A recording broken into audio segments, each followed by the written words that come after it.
Hubert Barotto, tailleur de pierre. Donc là, on travaille sur le portique. Donc je travaille sur les monuments historiques.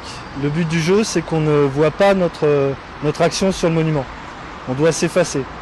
C'est-à-dire, on doit restaurer le monument, pas faire du neuf. Ni laisser une empreinte personnelle.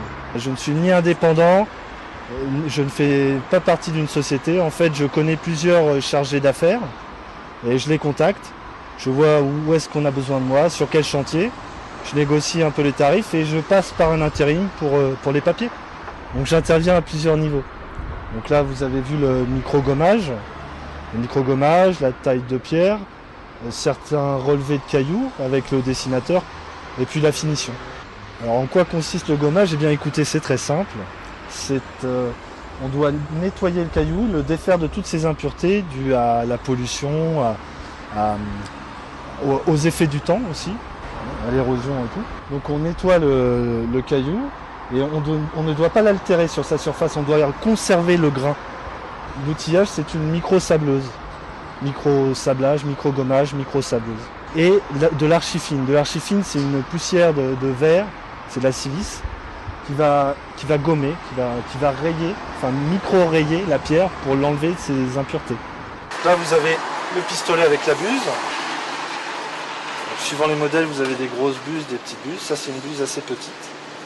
Là, vous avez votre archifine. L'archifine, c'est une marque, mais la fameuse poudre avec de la silice ou quelquefois même de la grenaille de fer. Et hop, vous mettez ça sous pression avec votre compresseur en bas et vous pulvérisez. Il faut faire un réglage fin au départ. Et puis après, il faut balayer lentement et sûrement. On regarde un peu comment la pierre est faite, si elle est dure, tendre, puis après on fait les pinces. J'en fais très rarement et c'est la première fois que j'utilise ça. Super. L'inconvénient, c'est très lent, très lent. Ce chantier est intéressant puisqu'il y a quelques pierres qui sont assez massives. L'appareillage est assez intéressant. Les joints sont marbriés. Les joints marbriés, c'est très simple, c'est qu'en fait il n'y a pas de joint. C'est pierre à pierre. Donc la taille doit être très très juste, très impeccable. Alors les joints marbriers, bah vous en voyez un là. En fait. Un là aussi. Beau joint marbrier.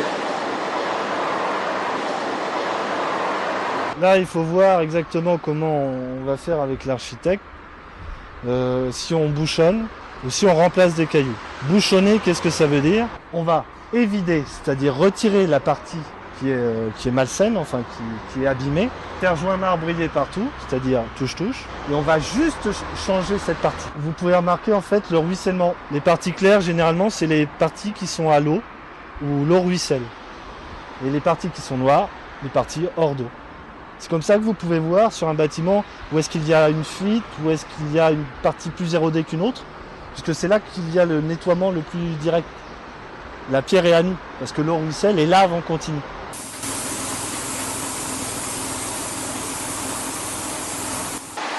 Le but du jeu, c'est de se former à différentes techniques, à différents savoir-faire, comme le compagnonnage, mais en public.